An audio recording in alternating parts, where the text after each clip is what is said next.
Every time the lamp shifts slightly, the eye disappears, said Rachel. I can't see anything or feel anything, I said, as I stroked the wooden floorboard with the palm of my hand. I think it's coming from a shadow cast by the lamp, she said. A shadow, I said. She didn't answer, so I looked up at Bert. Do you see anything? He shook his head. I can barely see either of your faces in this light, he said. I can't believe neither of you can see the bright colours, the blues and greens. They're almost luminous, and they keep shifting with the tiny movements of the lamp, said Rachel. Incredible, I said, touching the area again with my fingertips. Suddenly, Rachel grabbed the crowbar that she'd raced downstairs to retrieve only a few moments ago, and forced its forked end into the gap between two floorboards. Anyway, let's get this board up, she said impatiently. She bent the crowbar back with some force, and the wood gave way with a crack. Hold on a minute, said Bert in a panic. Should we be doing this? It's vandalism, isn't it? The house belongs to Mr. Griffin now. Maybe we should wait first. Ask him, like. Rachel stopped what she was doing and looked up at Bert. There's no time, she pleaded. It'll take too long, and what if he says no? I don't know, said Bert, shaking his head and replacing the lamp on the windowsill. I don't understand all the rush.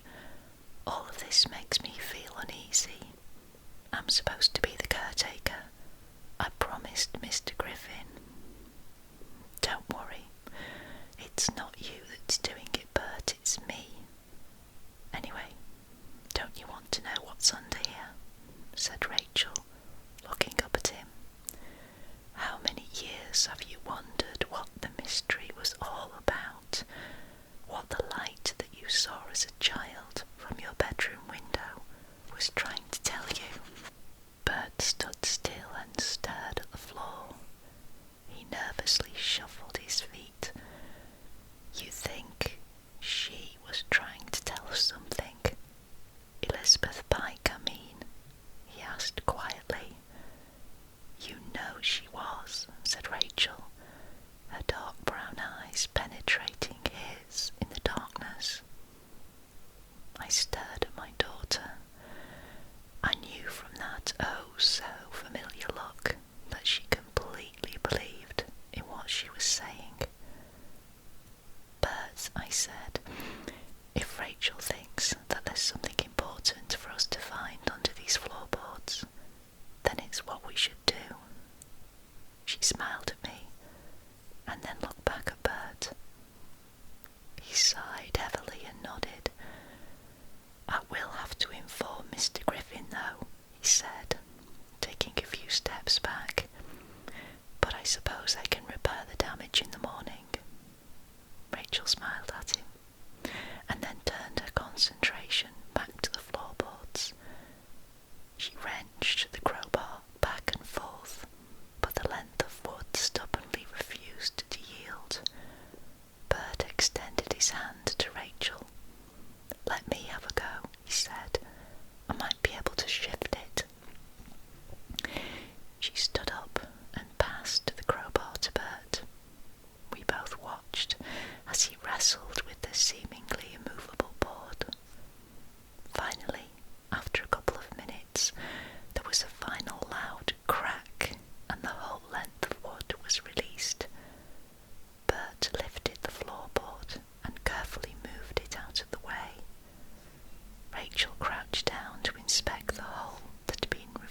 box and pulled out a small packet of old envelopes wrapped in a piece of dirty ribbon. I realised that I was holding my breath as I watched her untie the ribbon and remove the first envelope from the pile. She held it in her hand and shone her torch at the address on the front. It's postmarked 23rd of December, 1856, and it's addressed to Mr.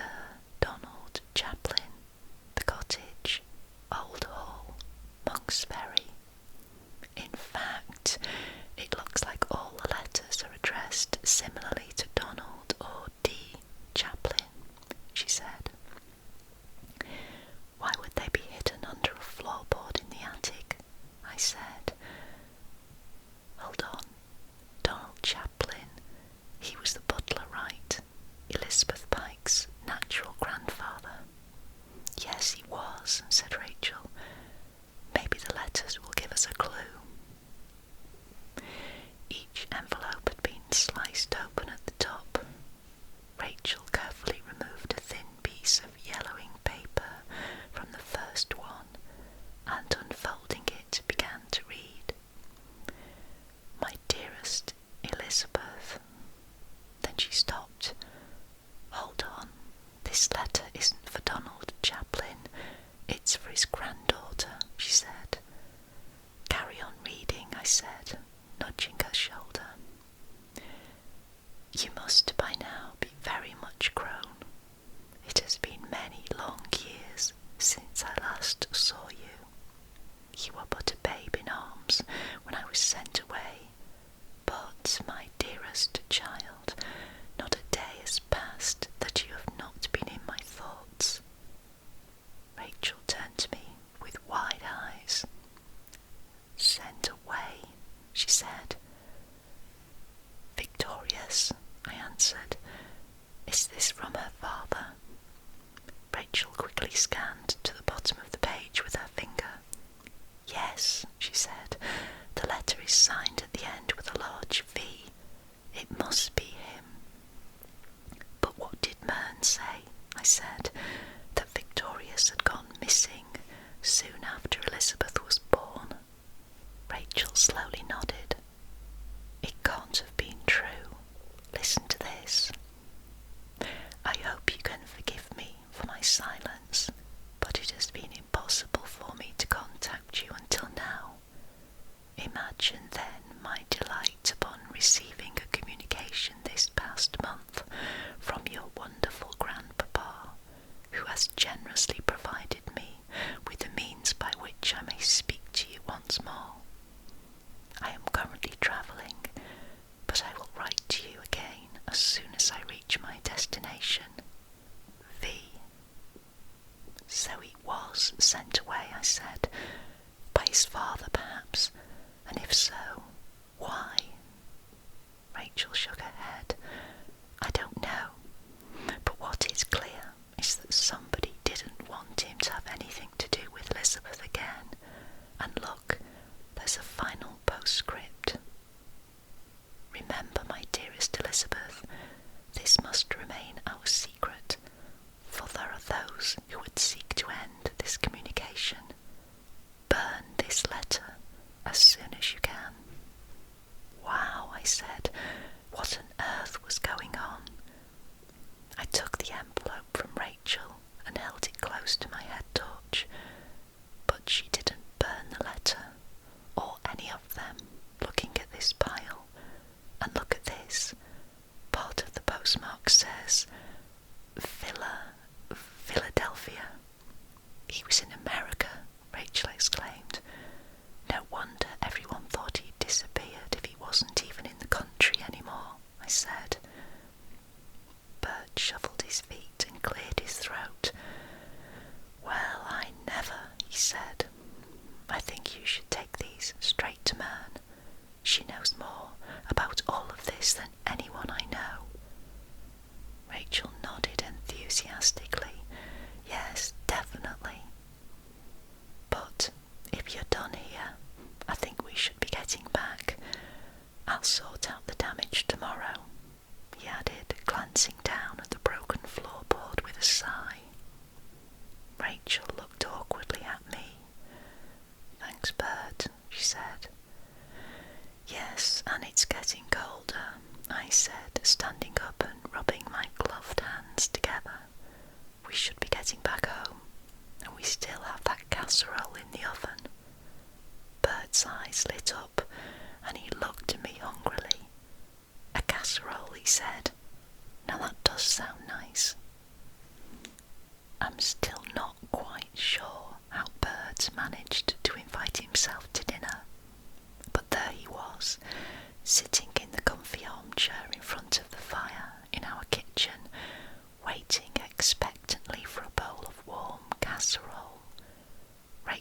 excused herself and disappeared up to her bedroom with a bowl and a tin box full of letters. She'd said that her headache was returning, so we both wished her a good night, and she was gone. Bert and I chatted amiably for the next half hour or so while we ate our meal. He told me all about his recent vintage coin purchases and asked if I'd like to go next door sometime to see his collection. I answered politely that that would be very nice, although I knew not the first thing about the subject and wasn't really sure I was that interested. You know, Bea left me some curious coins in her will, he said. Oh, did she collect coins too? I asked. Numismatics, he said. I'm sorry. Coin collecting, he answered. Ah, right, I said. He took a final spoonful of his stew and wiped the bowl clean with a piece of Mern's homemade bread. She'd smuggled a small loaf into Rachel's bag before we'd left this afternoon. Wonderful, he said, smacking his lips and tapping his full belly. Good, I said, standing up from my chair. I took his bowl and popped both of our empty dishes into the sink. No, Bea wasn't particularly interested in coin collecting, he continued, but she'd found some wonderful gold coins in the grounds of the old hall when she was a child. She kept them in a little cigar box. I remember being fascinated with them when I was a boy. She let me take them out of the box and look at them. Then she promised that one day they'd be mine, and now they are. I suppose it's what started my interest all those years ago. I sat back down at the table and then suddenly remembered what I'd read earlier in Maria Catchpole's History of Monk's Ferry.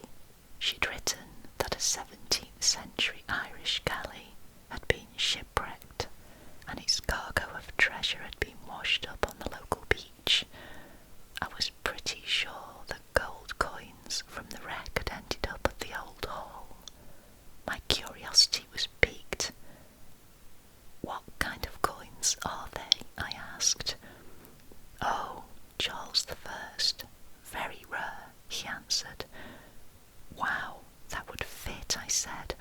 I wonder if they're the same coins.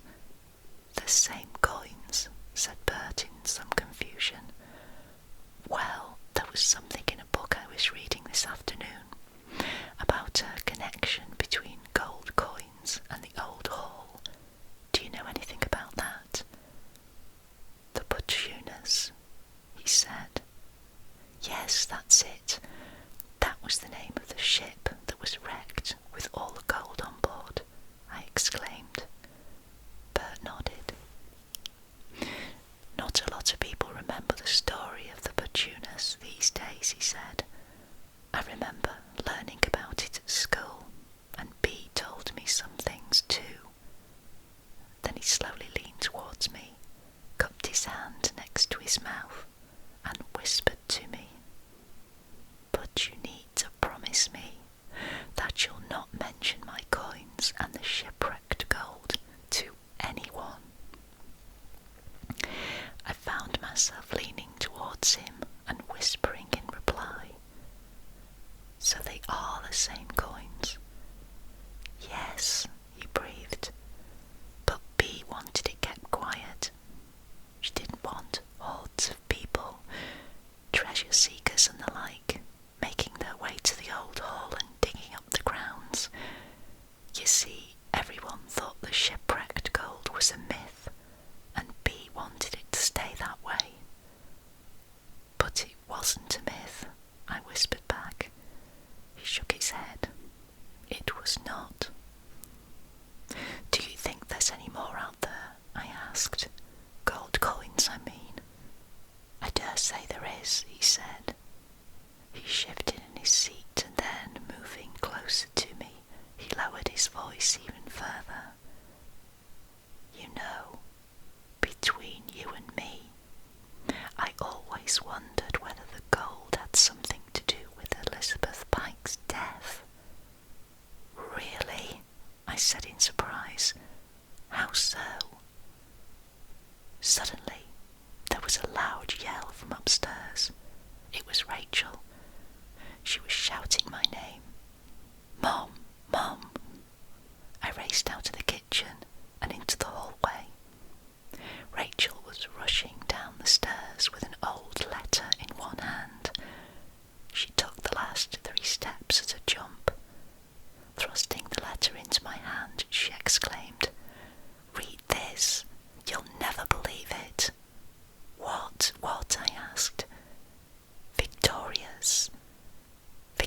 Alice saw Elizabeth 2 weeks before she died. She said, "He was at the engagement party." And that ends part 16 of Hallows House. I will be back very, very soon with part 17. This has been